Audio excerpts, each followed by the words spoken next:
Here with Tim McTyer and Omarr Morgan from that 1996 Cotton Bowl team, the no-fly zone, right? No-fly zone? Guys, what made the defensive backs so good in 1996? We'll start with Tim. I think it was confidence. The fact that myself and Omarr, we're both from the same area. We kind of speak the same language a little bit. And it was confidence on top of a great coach, Brian Mitchell. We just had fun.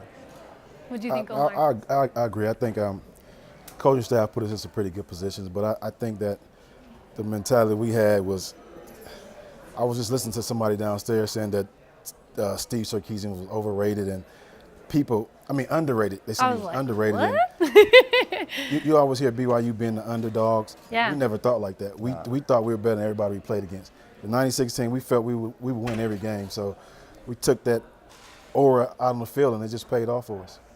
I think part of confidence is style. Would you guys not agree? Definitely. Let's take it back 20 years. Tim, what was your style in 1996? What were you rocking to school every day? Oh, what was I rocking to school every day? Yeah, what were you wearing? Bandana. He had the bandana. I did wear the bandana a lot, but I think I wore most of what was free. You know, our travel issue. I tried to stay comfortable. See? Bandana.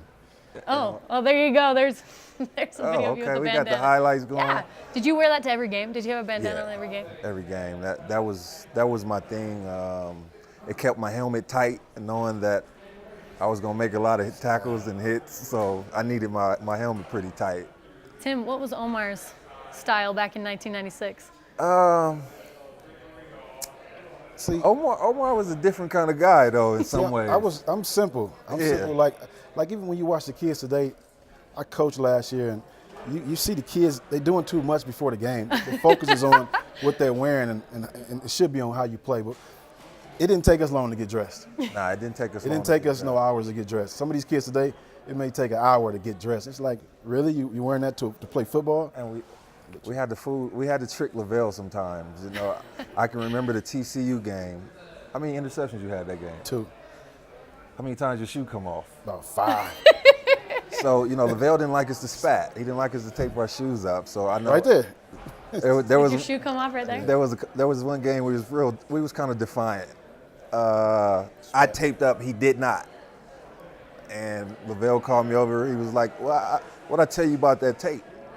I was like, "Lavelle, you know my shoes gonna keep coming off." And it was lucky his shoes kept coming off. So I had an excuse like, "See, that's Yeah. So that was kind of good. And so he let it He go let by. it get away let it because he pass. saw his shoes keep coming off, and that was my excuse.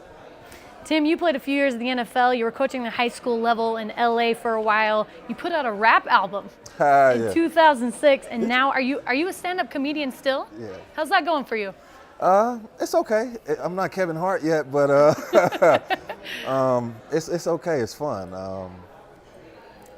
That's the way I let loose. I release that way. I get to do a lot of cursing.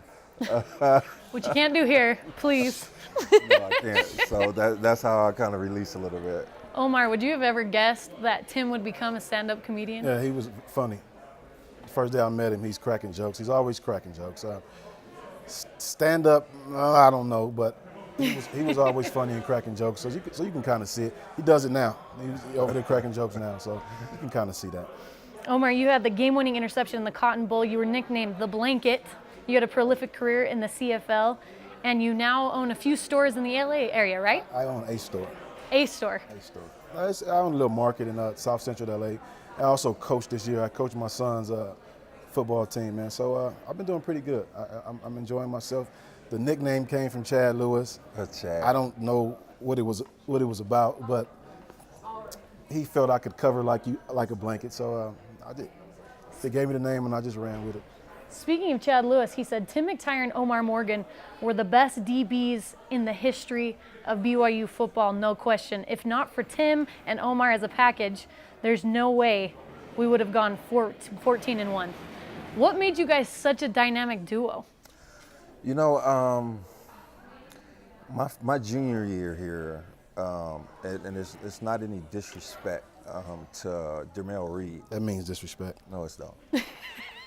But Omarr was, for a small guy, Omarr liked to get physical. And my junior year was kind of both ways, circular. When Omarr came, the first 4 games I was bored because they were testing a new guy. Once Omarr showed that he can cover and was willing to tackle, it made us better. There was nowhere you can really run. It was almost choose your poison. And again, I think we held each other responsible. I know I was older by a year, so I wasn't afraid to tell Omarr, let's go. Vice versa, he wasn't afraid to tell me as a senior, step the game up. And I think that there was just something there that the cohesion, and I think when you talk about DBs, we both played offense. We were both offensive guys. And I think that's what really made myself a good corner. And being a DB, I understood offense. So when Omarr came, knowing that Omarr played offense as well, and to see him do things on the opposite side of me, I was like, oh, okay, he gets it, and he understood that. And I think by both of us playing offense, that kind of helped us out defensively. Omarr, a fan tweeted in saying he got chills seeing your guys' name, the 2 of your names on the lineup today. What was the hype surrounding the team that year when you guys would walk on campus, walk around Provo? Do you have any stories of what the hype was like? No, it was kind of normal. I don't know how, I don't really recall how the fans were acting, but we expected to win. We expected to win every game, so it was kind of normal to us. I was here last year, and I was telling some guys that I thought the BYU had a chance last year, to go undefeated if Tyson was healthy. So, yeah. I don't like the BYU, in my opinion, has been holding on to this underdog role. I guess that makes us fight harder, but I don't buy into it. I think we're not underdogs anymore. That's the past, and who cares about that? I think when teams play BYU, it's like, oh crap, we got to play. These guys are coming to play. The underdog role is cool for TV and media, but we never felt like that when we played. We have 1 minute left. We're going to do one more quick question. Tim, what do you miss most about playing football at BYU? I miss the crowd. I miss the stadium, and I miss hitting people.